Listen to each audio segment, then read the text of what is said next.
আসসালামু আলাইকুম রহমতুল্লাহি অবরাকাতুহ। এই মুহররম মাসে 5টি আমল করলে, ও মহিলা মা বোনেরা শুনুন, বিশ্বাস করুন, আপনার জীবনের যৌবনের সগীরা কবিরা সমস্ত গুনাহ আল্লাহ ক্ষমা করে দিবেন। আপনি নিষ্পাপ হয়ে যাবেন। সুবহানাল্লাহ। শুধু তাই নয়, আসমান ও জমিনের মধ্যবর্তী যত ফাঁকা জায়গা রয়েছে, এই খালি জায়গা আল্লাহ নেকি দ্বারা ভরপুর করে দিয়ে আপনার আমলনামায় দান করবেন। সুবহানাল্লাহ। তো আপনি যদি চান আল্লাহ আপনার গুনাহ ক্ষমা করুক, আপনার প্রতি রহমত বর্ষণ করুক, আপনার সম্মান বৃদ্ধি করুক, আপনার হায়াতে বরকত দিক, রিজিকে বরকত দিক, আপনি যদি চান দুনিয়া ও আখিরাতের কল্যাণ, তাহলে সুবর্ণ সুযোগ হাতছাড়া করবেন না। এই পবিত্র মুহররম মাসে, সম্মানিত মাসে আপনারা 5টি আমল করুন। তো চলুন আমরা 5টি আমল সম্পর্কে জেনে নেই। 1 নম্বর যে আমলটি করবেন সেটি হচ্ছে নফল রোজা। এই মুহররম মাসে নফল রোজা রাখবেন। বিশেষ করে আশুরার এই নফল রোজা রাখার চেষ্টা করবেন। 2026 সালে 26শে জুন পবিত্র আশুরা মুবারক। এই আশুরা রোজা রাখবেন 2টি। আপনি 24শে জুন বুধবার রাতে সেহরি খাবেন, বৃহস্পতিবারে 1টি রোজা রাখবেন, আবার বৃহস্পতিবার ভোরাতে সেহরি খেয়ে পরের দিন জুমা দিন আরও 1টি রোজা রাখবেন। এই মোট 2টি রোজা রাখবেন। প্রিয় দিনী ভাই ও বোনেরা, নফল রোজা রাখলে সওয়াব আছে, না রাখলে কোনো গুনাহ নেই। তবে যদিও নফল, কিন্তু অত্যন্ত দামি এই রোজা। কারণ রাসূলুল্লাহ সাল্লাল্লাহু আলাইহি ওয়াসাল্লাম এই আশুরার রোজা মদিনায় থাকা অবস্থায়ও কখনো ছাড়েননি, এবং মক্কা জীবনে এসেও নবীজি কখনো এই আশুরা রোজা ছেড়ে দেননি। বরং নবীজি সাল্লাল্লাহু আলাইহি ওয়াসাল্লাম সাহাবায়ে কেরামদেরকে আশুরা রোজা রাখার জন্য নির্দেশ করেছিলেন। নবীজি সাল্লাল্লাহু আলাইহি ওয়াসাল্লাম যখন মক্কা থেকে মদিনায় গিয়েছিলেন, মদিনায় যাওয়ার পর দেখলেন ইহুদিরা এই দিনকে সম্মান করে, 10 মুহররমে রোজা রাখে। তো নবীজি সাল্লাল্লাহু আলাইহি ওয়াসাল্লাম ইহুদিদেরকে জিজ্ঞাসা করলো, তোমরা কেন 10 মুহররম আশুরার দিন রোজা রাখো, এর কারণ কি? তখন তারা উত্তর দিল, ইয়া রাসূলুল্লাহ, এই 10 মুহররম আশুরার দিন হযরত মূসা আলাইহিস সালামকে ফেরাউনের কবল থেকে মুক্তি দিয়েছেন, আর ফেরাউনকে লোহিত সাগরে ডুবে মেরেছিলেন। তাই আল্লাহ তাআলার শুকরিয়া আদায়ে আমরা এই আশুরার দিন নফল রোজা রাখি। তো নবীজি সাল্লাল্লাহু আলাইহি ওয়াসাল্লাম বললেন, তোমাদের চাইতো আমরা অনেক নিকটবর্তী, তোমাদের চাইতো আমরা বেশি হকদার। প্রিয়দিনী ভাই বোনেরা, রাসূলুল্লাহ সাল্লাল্লাহু আলাইহি ওয়াসাল্লাম সাহাবীদেরকে যখন আশুরা রোজা রাখার জন্য নির্দেশ দিলেন, তখন সাহাবীরা বলল, ইয়া রাসূলুল্লাহ, ইয়া হাবিবাল্লাহ, নবী গো, এই দিন তো ইহুদিরা রোজা রাখে। তখন নবীজি বললেন, তোমরা তাদের সাদৃশ্য হইও না, তোমরা 2টি রোজা রাখিও। আমি যদি আগামীতে বেঁচে থাকি তাহলে আমি আরও 1টি রোজা রাখব। তো এজন্য আশুরা রোজা 2টি রাখতে হয়। 9 মুহররম ও 10 মুহররম। আশা করি সকলে বুঝতে পেরেছেন। এছাড়াও এই মুহররম মাসে আপনারা বেশি বেশি নফল রোজা রাখবেন। প্রতি সপ্তাহে সোমবার রোজা রাখার চেষ্টা করবেন, বৃহস্পতিবার রোজা রাখার চেষ্টা করবেন এবং এই মাসের আয়ামে বীজের রোজা রাখার চেষ্টা করবেন। 13 তারিখ, 14 তারিখ, 15 তারিখ প্রত্যেক মাসে নবীজি এই 3টি রোজা রাখতেন। এই 3টি রোজা রাখলে 1 বছর লাগাতার নফল রোজা রাখার সওয়াব আল্লাহ আমলনামায় দান করবেন। সুবহানাল্লাহ। আমরা শ্রেষ্ঠ নবী, শ্রেষ্ঠ উম্মত, কত সুন্দর ব্যবস্থা। আল্লাহ তাআলা আমাকে, আপনাকে, আমাদের সবাইকে এই মুহররম মাসকে সম্মান করার, মুহররম মাসে বেশি বেশি নফল রোজা রাখার, বিশেষ করে আশুরার এই গুরুত্বপূর্ণ 2টি রোজা রাখার তৌফিক আল্লাহ আমাদেরকে দান করুন। সকলে বলি আল্লাহুম্মা আমিন। তো এখন আমরা জানব 2 নম্বর আমল। 2 নম্বর আমলটি হচ্ছে রোজা রেখে ফজরের নামাজের পর থেকে মাগরিবের নামাজ পর্যন্ত ইস্তিগফার করা, বেশি বেশি আল্লাহ তাআলার কাছে তওবা করা। ইস্তিগফার করলে আল্লাহ খুশি হয়। ইস্তিগফার সম্পর্কে আল্লাহ তাআলা কোরআনে বহু আয়াত নাজিল করেছেন। ইস্তিগফার সম্পর্কে আল্লাহ তাআলা ওয়াদা করেছেন, যেই বান্দা বান্দি ইস্তিগফার করবে আল্লাহ তাকে ক্ষমা করবে। ইস্তিগফার সম্পর্কে আল্লাহ ওয়াদা করেছেন, যেই বান্দা বান্দি আল্লাহর কাছে ক্ষমা চাইবে, ইস্তিগফার তওবা করবে, মহান আল্লাহ তার সন্তানের প্রয়োজন হলে ওই বান্দা বান্দিকে সন্তান দান করবেন। সম্পদের প্রয়োজন হলে সম্পদ দিয়ে তাকে শক্তিশালী করবেন। সুবহানাল্লাহ। প্রিয়দিনী ভাই বোনেরা, ইস্তিগফার সম্পর্কে আল্লাহ ওয়াদা করেছেন কোরআনের মধ্যে। আল্লাহ বলেছেন, ইস্তিগফার করলে আল্লাহ আমাদেরকে বৃষ্টির প্রয়োজন হলে বৃষ্টি দিবেন, উপকারী বৃষ্টি দিবেন। সুবহানাল্লাহ। ফসলের মধ্যে বরকত দিবেন। আল্লাহ ওয়াদা করেছেন জান্নাত দান করবেন, আমাদের জন্য নদী নালা প্রবাহিত করবেন। সুবহানাল্লাহ। হাদিসের মধ্যে সুসংবাদ রয়েছে, আমি সংক্ষেপে বলতেছি।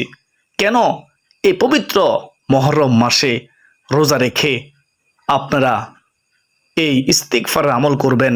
কেন মুহররম মাসে চলতে ফিরতে উঠতে বসতে ইস্তিগফার করবেন? শুনেন ও মহিলা মা বোনেরা, রাসূলুল্লাহ সাল্লাল্লাহু আলাইহি ওয়াসাল্লাম সুসংবাদ দিয়েছেন। তিনি বলেছেন, যেই বান্দা বান্দি ইস্তিগফারকে নিজের জন্য আবশ্যক করে নিবে, চলতে ফিরতে উঠতে বসতে সদা সর্বদাই ইস্তিগফার করবে, আল্লাহ ওই বান্দা বান্দিকে 3টি পুরস্কার দান করবেন। কি 3টি পুরস্কার? 1 নম্বরে হলো আল্লাহ তার কঠিন বিপদ দূর করে দিবেন। 2 নম্বরে আল্লাহ তার পেরেশানি, হতাশা, দুশ্চিন্তা দূর করে দিবেন। 3 নম্বরে আল্লাহ মহান রব তাকে এমন উৎস থেকে রিজিক দিবেন যা সে কখনো কল্পনাও করেনি। সুবহানাল্লাহ। গায়েবী সম্পদ পাওয়া যায় ইস্তিগফার আমলের মাধ্যমে। আপনি কল্পনা করতে পারবেন না কোথায় থেকে রিজিক আসতেছে। আপনি ব্যবসা করতেছেন, হতে পারে ব্যবসা ছোট, আপনি কৃষিকাজ করতেছেন, আপনি যেই কর্মে করুন না কেন সেই কর্ম মনোযোগ দিয়ে করুন, করতে থাকুন আর ইস্তিগফারের আমল করুন।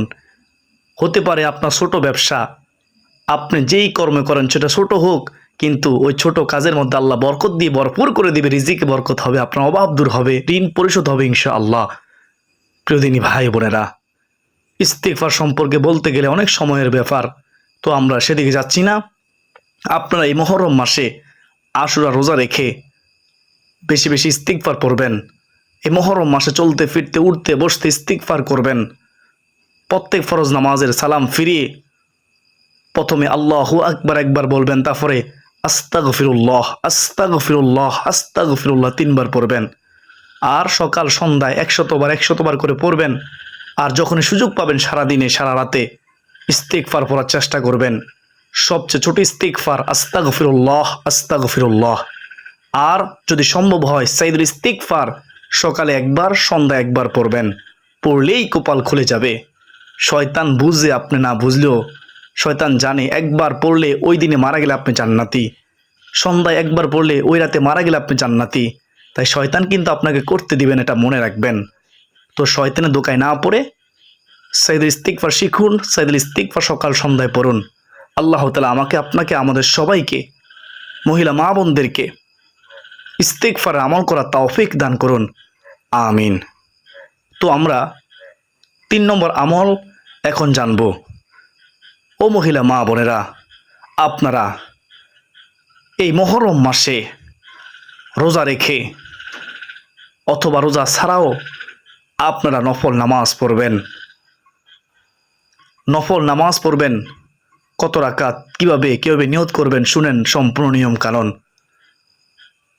ফজরের নামাজ আদায় করার পরে সূর্য যখন উদিত হবে, সূর্য উদিত হওয়ার 5 মিনিট অথবা 10 মিনিট, কোনো গণনায় 15 মিনিট পরে যে নামাজ পড়া হয় সেই নামাজকে সলাতুল ইশরাক নামাজ বলা হয়। এই নামাজ 2 রাকাত, একেবারে সহজ নিয়ম। আপনি নিয়ত করবেন আমি আল্লাহ তাআলাকে সন্তুষ্টি করার জন্য 2 রাকাত সলাতুল ইশরাকের নামাজ পড়ার নিয়ত করলাম, আল্লাহু আকবার। তো আপনি কেরাত পড়বেন, রুকু দিবেন, সেজদা দিবেন, যে কোনো সূরা দিয়ে আপনি নামাজ পড়তে পারবেন। সেজদা গিয়ে সেজদা তাসবিহ পড়ার পরে দোয়া করবেন। সেজদার মধ্যে আপনি এই ইস্তিগফারটি পড়বেন, আস্তাগফিরুল্লাহাল্লাযী লা ইলাহা ইল্লা হুয়াল হাইয়ুল কাইয়্যুম ওয়া আতুবু ইলাইহি। তারপর আল্লাহর কাছে দোয়া করবেন। সেজদায় দোয়া করলে দোয়া কবুল হয়, এটা আমার কথা নয়, রহমাতুল লিল আলামিন নবীজি রাসূলুল্লাহ সাল্লাল্লাহু আলাইহি ওয়াসাল্লাম বলেছেন। অবশ্যই সত্য, বিশ্বাস করুন। তো 2 রাকাত ইশরাকের নামাজ পড়ার পরে আপনি কিছুক্ষণ জিকির করবেন, কিছুক্ষণ তাসবিহ তাহলিল পড়বেন, কিছুক্ষণ আপনি দুরূদ শরীফ পড়বেন, কিছুক্ষণ তওবা ইস্তিগফার করবেন, তারপরে আপনি মুনাজাত করবেন। আশা করি আপনারা বুঝতে পেরেছেন কিভাবে 2 রাকাত ইশরাকের নামাজ পড়বেন এই মুহররম মাসে। 2 রাকাত ইশরাকের নামাজ পড়লে হজ ও উমরা সওয়াব আল্লাহ আমলনামায় দান করবেন। সুবহানাল্লাহ সুবহানাল্লাহ। ও মহিলা মা বোনেরা, আপনারা কি চান না যে আল্লাহ হজের সওয়াব দান করুক, উমরার সওয়াব দান করুক? তাহলে এই নামাজ পড়ুন, এই মুহররম মাস থেকে অভ্যাস করুন, সর্বদাই পড়ুন। তো তারপরে আপনারা মাগরিবের নামাজ পড়ার পরে, ইফতার করার পর যে মাগরিবের নামাজ পড়বেন, মাগরিবের নামাজের পরে 2 রাকাত করে 6 রাকাত আওয়াবিন নামাজ পড়বেন। এই নামাজ পড়লে 12 বৎসর নফল নামাজ পড়ার সওয়াব আল্লাহ আমলনামায় দান করবেন। সুবহানাল্লাহ।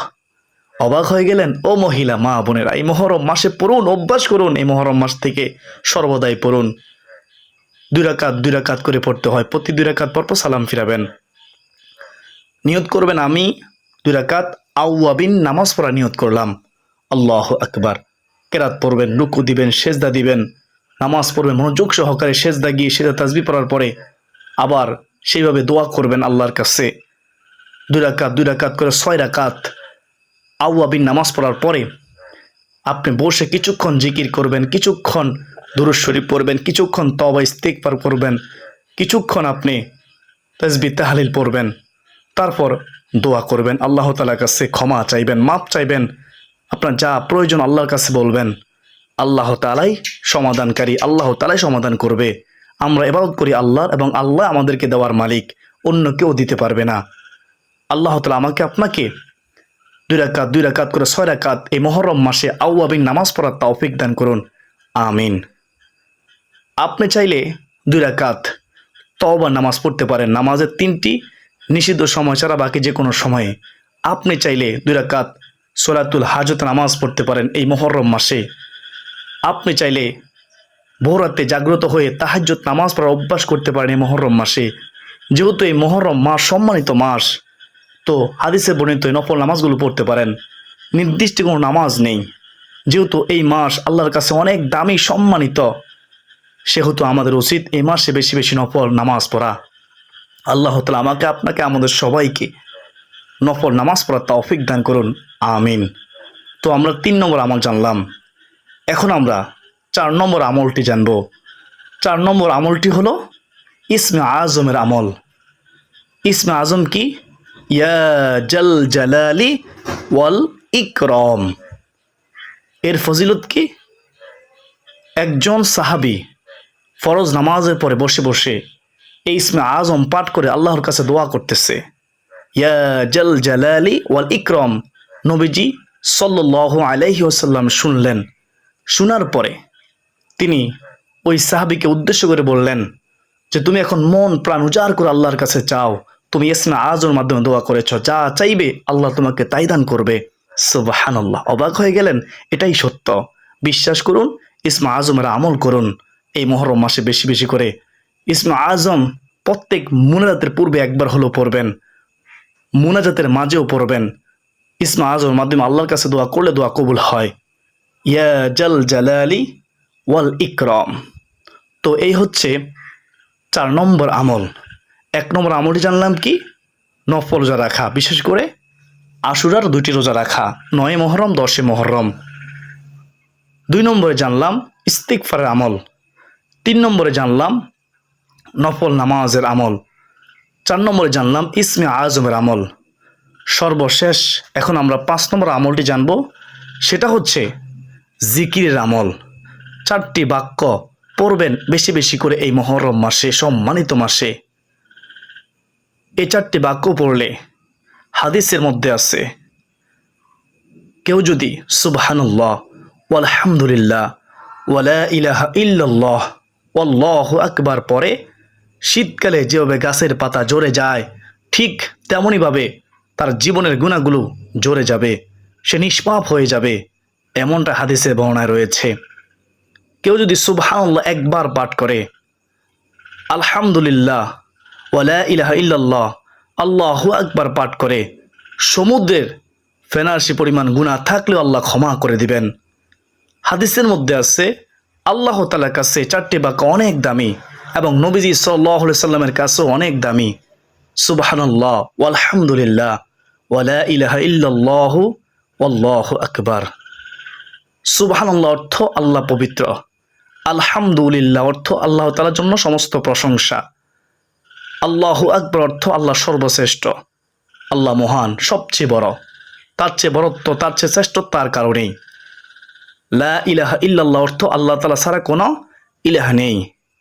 আল্লাহ তাআলা আমাকে আপনাকে এই 4টি জিকির করার তৌফিক দান করুন। এই 4টি জিকিরের মাধ্যমে আল্লাহকে সন্তুষ্টি করার তৌফিক দান করুন। ও মহিলা মা বোনেরা, আপনি শুনলে অবাক হয়ে যাবেন, একবার সুবহানাল্লাহ বললে আসমান ও জমিনের মধ্যবর্তী যত খালি জায়গা রয়েছে, আল্লাহ এই খালি জায়গা পরিমাণ নেকি দ্বারা আপনার আমার আমলনামায় ভরপুর করে দিবেন। সুবহানাল্লাহ। ও মহিলা মা বোনেরা, আপনি শুনলে অবাক হয়ে যাবেন, একবার সুবহানাল্লাহ বললে আল্লাহ জান্নাতের মধ্যে একটি ফলবান বৃক্ষ রোপণ করবেন। এই ফলবান বৃক্ষর ছায়া এত অধিক লম্বা হবে যে একটি দ্রুতগামী ঘোড়া 500 বছর পর্যন্ত দৌড়ালেও সে ছায়া অতিক্রম করতে পারবে না। সুবহানাল্লাহ সুবহানাল্লাহ। তো আমরা পড়ব আলহামদুলিল্লাহ, যদি বেশি বেশি পাঠ করি আল্লাহ নিয়ামত বাড়িয়ে দিবেন। প্রত্যেক নিয়ামত ভোগ করার পরে আমরা আল্লাহ শুকরিয়া আদায় করব, তাহলে আল্লাহ নিয়ামত বাড়িয়ে দিবেন। আল্লাহ ওয়াদা করেছেন, আবার আল্লাহ শুকরিয়া আদায় না করে আল্লাহ নিয়ামত কেড়ে নেবেন, এটাও আল্লাহ ওয়াদা করেছেন। তো সাবধান, অবশ্যই শুকরিয়া আদায় করবেন বেশি বেশি করে। আল্লাহ তাআলা আমাদেরকে এই মুহররম মাসের গুরুত্ব দেওয়ার, মুহররম মাসে এই 5টি আমল করার তৌফিক দান করুন। সকলে কমেন্টে লিখি আল্লাহুম্মা আমিন। তো যারা আজকের এই আলোচনাটি শুরুতে শেষ পর্যন্ত শুনেছেন, আশা করি সকলে বুঝতে পেরেছেন আজকের এই 5টি আমল অত্যন্ত দামি আমল। তো শেয়ার করে দেবেন ইনশাআল্লাহ। অসংখ্য মানুষ জানবে, শিখবে, আমল করবে, আপনিও সওয়াবের ভাগীদার হবেন ইনশাআল্লাহ। আলহামদুলিল্লাহ লিখুন কমেন্টে। আজকের দিন এ পর্যন্তই। সকলে সুস্বাস্থ্য কামনা করে বিদায় নিচ্ছি। ওয়া মা আলাইনা ইল্লাল বালাগ। আসসালামু আলাইকুম রহমতুল্লাহি ওয়া বারাকাতুহু।